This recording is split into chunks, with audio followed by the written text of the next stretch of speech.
Hey guys, I'm Martin from Travian team, and today we have exciting news for you because we are starting a second round of Travian Scattered Empire. You may know Scattered Empire from last year, it was the annual special, and this year we will start it again. With me today is Jake. Hi Jake. Hi. Jake is game designer of Travian Legends, and we will talk a bit about the new round of Scattered Empire.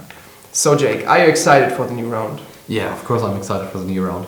The new round will be 2 times speed, so it will be a little bit faster than the first round, and that is already exciting enough.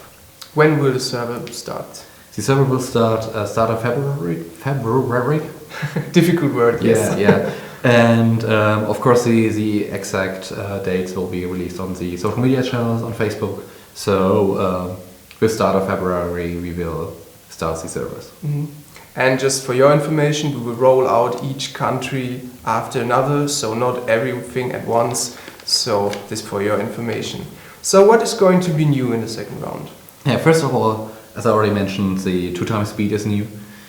But even further, the settling system is a little bit different.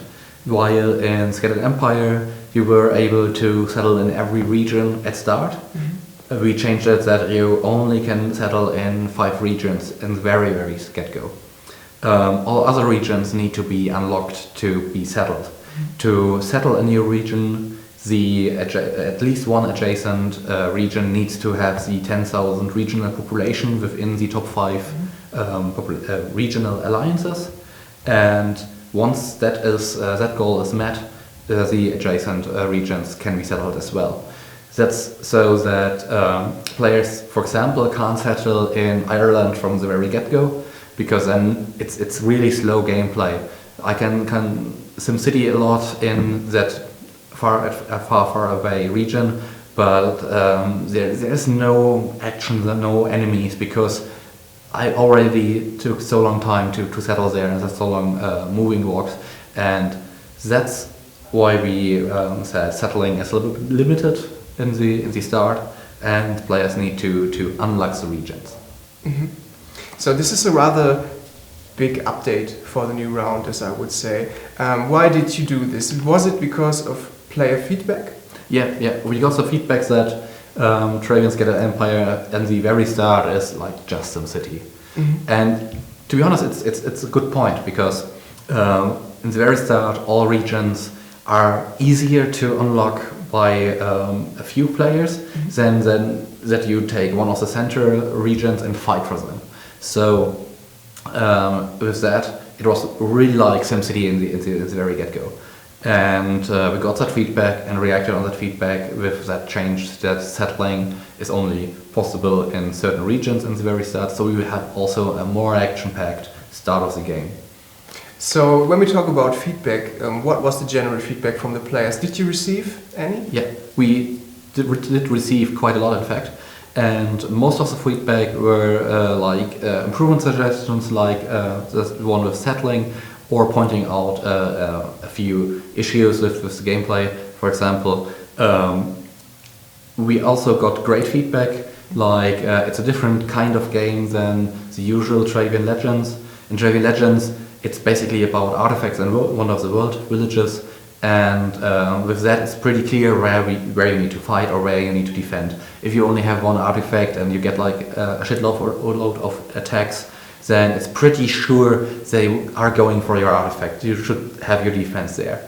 In Scattered Empire it's not so obvious, because every village is like partly the artifact village, because every village contributes to the regional population, and with that holds the artifact. And the feedback was that this is really awesome, because it's now more about, okay, where do I attack, where do I fake, where do I defend, and it's more challenging for players to organize defense. Mm-hmm. Because usually it was like, okay, this is our artifact village, this is our important village, and we in best case we move all the artifact villages into one area so we can cluster them around and defend there.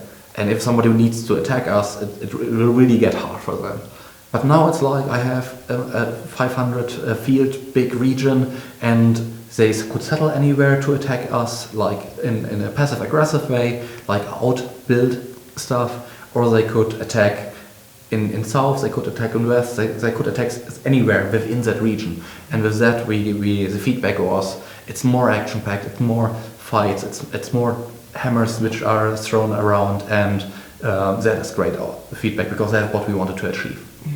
Also, there was a problem with Ancient Europe that the victory points distribution between the top 10 alliances were like a little bit too top 1 heavy. So top 1 had, for example, 100 points, while top 2 only had 50 points, and top 20 has like no points at all in the very end.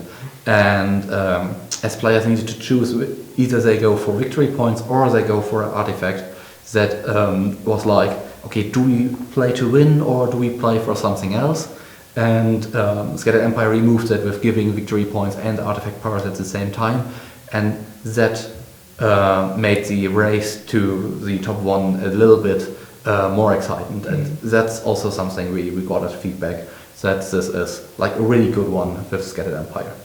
So most people know you play the rounds for yourself. Yes. As well. You play with all the others. And how do you like it? How was the first round for you? Yeah. First, I have to admit, I'm currently not in an alliance which is playing, which plays to win, but it's not winning. We have a few regions, and last week we had the case that one enemy player hit one village after another, and we weren't able to catch its hammer. But eventually we killed that one, so we are safe currently, which is awesome. But it was really like, okay, we don't know where he hits. He could hit anywhere because he was like in 5 hours catapult range, and was really good at faking, but we got him. And also with the troop forwarding feature, we have a structure where one of our players is like the defense coordinator.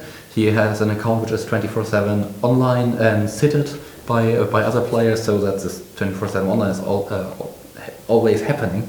And he has like all the defense troops, or most of the defense troops, and then can react easily. And this is not possible with Travian Legends, and that's also awesome. So it's really fun to play Scattered Empire for me as well. And with all this new, I would say some are little changes, some changes are a little bit bigger, like the settlement theme we talked about.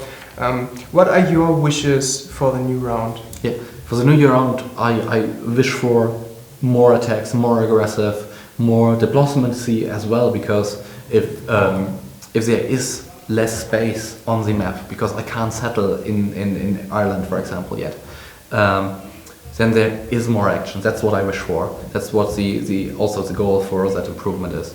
And with that, it's more feeling, more engagement, more tears of joy, tears of I lost something. But more engagement is what I wish for the Scattered Empire 2 times speed. Sounds very good. I'm really excited for it. So thanks, Jake, for the interview. That's it from our side so far. If you want more information about Travian Scattered Empire, especially the changes in round 2, please visit our blog. There's a more detailed information about the new round. If you have questions about the new scenario, just post comments under the blog post. We are happy to answer them right away. And be sure to visit our social media activities as well. During the February we have some cool campaigns for you there, some nice topics, and even some interviews with current Scattered Empire players. So that's from our side. Thanks and see you later.